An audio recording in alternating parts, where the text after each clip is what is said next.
Lokaha samasta sukhino bhavantu. Lokaha samasta sukhino bhavantu. Om. Namaste. Welcome everyone to Satsang today. Very happy to see you. Cha. Okay, come here for me. Start there, let's see.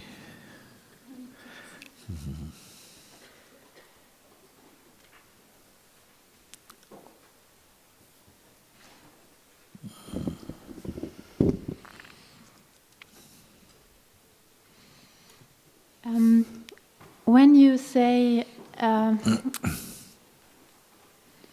say you stay in the self, who do you mean? I want to see clearly. Yes.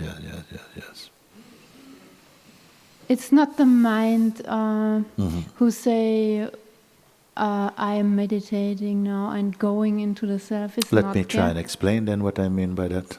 Because, I mean, always it's the self. Always it's the self in, you may say, one of three aspects, you see.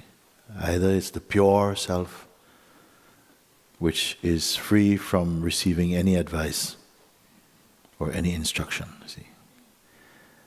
Or it's the sense of being. When it extends, you can say, I'm using my words to say it extends into what we may call consciousness, the field of knowingness, the sense of presence, the sense of being, the feeling I am. When you feel I am, that is consciousness itself, announcing itself in the body, I exist, I am here, like this. This sense I am means that. And this I am is not a person, actually. It's not a person. It is just the sense of presence, of being, of life, you can say, like that.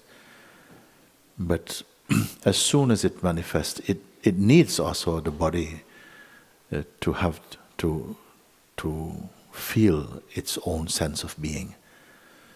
But it is not exactly the body.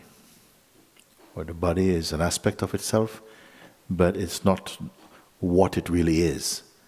But as soon as the body is there, because the body is needed for this consciousness to have the diversity of experiencing, you see, then comes the feeling, I am the body. Everything seems to help the consciousness to support it believing that it is the body. Starts your parents also. Yeah? Everyone has the feeling, I am, I exist. No parent gave this to you. They don't baptize their children. Your name should be I or I am. The I am is there, it arises in the body spontaneously.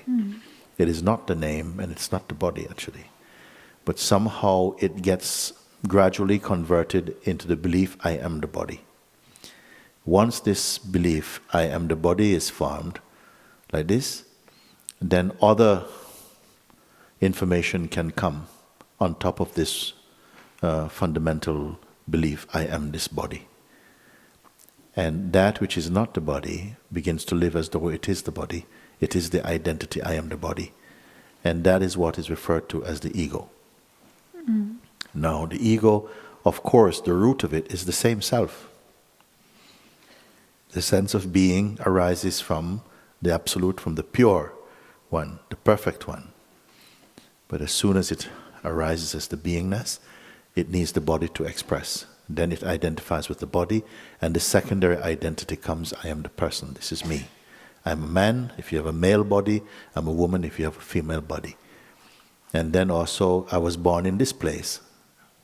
And almost thereafter, every time we use I, it's almost in relation to I am the body.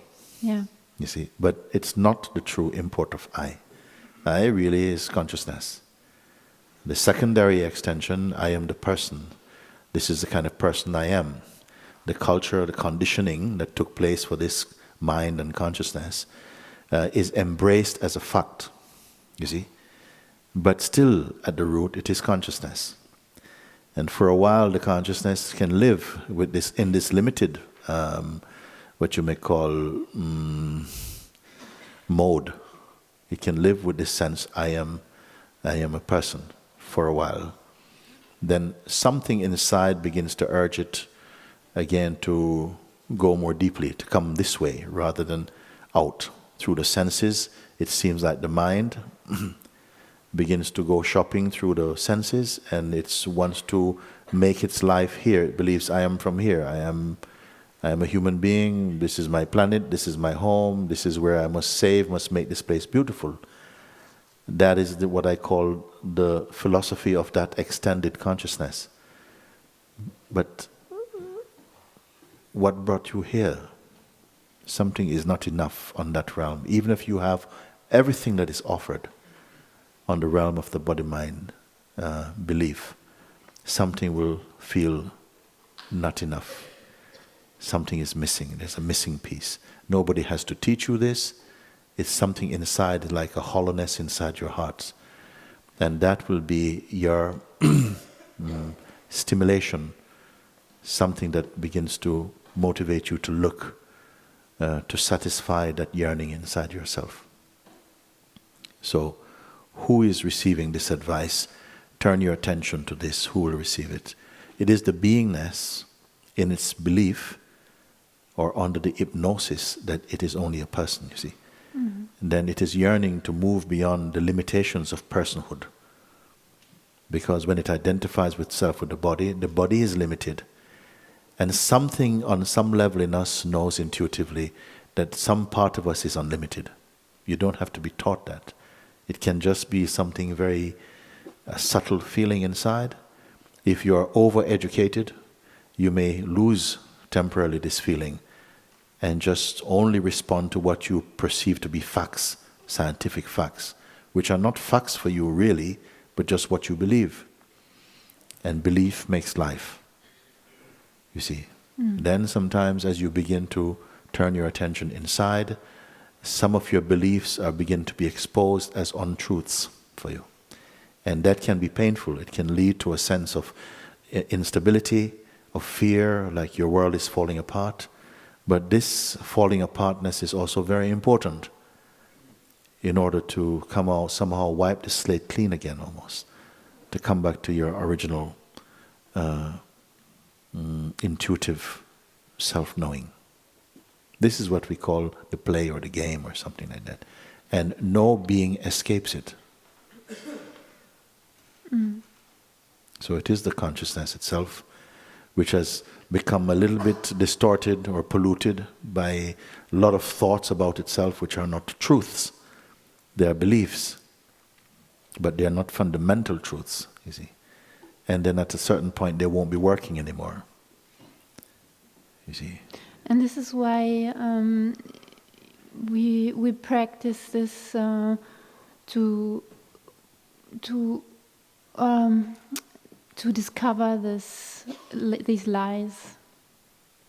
This is why it has to be practiced some time until it is no more in the beginning, needed. you may not even realize that they are lies or untruths. It may just be that you're tired of something. Yeah. That all your projections are not being fulfilled. Your dreams are crashing or something. Something must stimulate a U-turn of attention. Otherwise, we tend to be going out, looking for fresh adventures, and again coming to the same place. And this can go on for, some say, lifetimes, many lifetimes. You may not accept or believe or feel pulled by that, but it has been expressed like that, that for this is not your first life, you see. Thousands of lives, from the very basic now to human form, which is said to be a very auspicious form to have, because with a human form, the consciousness can contemplate itself and again come back to its original sanity, its wholeness, its completeness.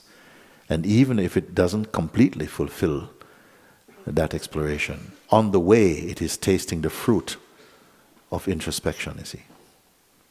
And that brings deeper encouragement inside to press on, you see. It's not just promises, in another 6 months you will get something. Some paths seem to be like that. You have to work hard, hard, hard, and then the fruits will come in a year, 2, 3 years. But I am inclined not to speak like that. I tell you, what you are searching for is right here also. If truth is infinite, if it is timeless, if it is omnipresent everywhere, then it must be here now also. So why would I have to wait for 3 years? What will cause me to wait for another 3 years? Except that somehow I'm so clogged up with my own concepts that it has no appeal to search for what is called truth. And for a while there will not be that. And that will also be an authentic stage in consciousness, that it is completely fixated or mesmerized by the world and has no interest at all in spirituality. That is also an expression of consciousness too. But I don't think this is how it is for you who have come here. You may not know what is driving you, what brings you here. Maybe you are the only person in your family that has this attraction. I don't know. Sometimes all families come to. There's no way of really knowing. But you are here. And I say, let's explore together. If you feel something, then follow that vibration, see where it comes out for you. Sometimes the imagination or the thoughts which are blinding the truth are so extreme that it is like it seems like it will never end. Yes. Yeah. It ends when you discover that yourself is not outside yourself. When you realize that you don't have to search somewhere else, it's not somewhere else. For a while we must go through all this confusion, this multiplicity of concepts, so much beliefs, so much practices. They are somehow the training of the mind to do these things like that. And we will go through them according to your destiny. You will follow certain pathways. And in the meantime, even if they end up to be illusory and you come to see that, they will still have played a path, a role somehow to bring you to where you are now. Yeah. After, sometimes when there was this extreme and is gone, I only recognize it that it was just a concept after it is gone. Yes. Now you will begin to recognize it as a concept during its visit, not only after. You see, this is what has to happen, you see. If you're only free when your storm is gone, then you're not really free. With storm or no storm, something here will be greater than that. It's not that you're holding on to a lot of learning, but somehow the force of your own inner presence outshines any phenomenon. It is just like, it's not that you know so much. In fact, you have the feeling you don't know anything at all. And that is a power in itself, because sometimes I think we know too much, or we think we do. And then you don't know if you really know it or just think you know it. But the one who doesn't know anything has this beautiful opportunity to be empty. And that's a very powerful place, because from in the state of emptiness you see things very clearly. It's not confused by other concepts and projections. You don't need to overlearn. Some people overstudy, and then somehow they can't get rid of this baggage of study. It is much simpler than this, you see. But for a while, something motivates us that if I study enough, learn enough, then maybe I will conquer it. And then sometimes it turns out that even this study becomes a subtle form of avoidance even of the direct seeing. At a certain point, some people are also afraid of directness. They prefer to do 15 steps to something. They want time and they want to enjoy the journey and who they meet and have a Facebook about it and all of these things. They don't want it directly. And then others, They don't want anything indirect now. They've had enough. Enough indirect. This stop and then this place and then that thing, and a full map to get to where you already are.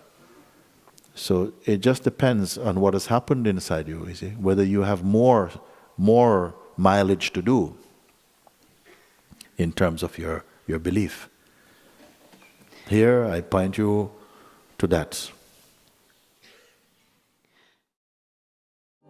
Loka samasta sukhino bhavantu. But here, is undiscovered the majesty of being in you. Is there anything in you that feels something for this? You look up, even an ordinary person, look up in the heavens, look at the stars, look at the rainbow, listen to the birds sing, and you must have a sense there's something very, very majestic about this. Something much, much greater. You're here than just be looking for a job to pay your rent. There must be something more than this, come on. And something inside you, a curiosity, an urge, is burning for something, to discover something magical, something beautiful. And that yearning takes you here.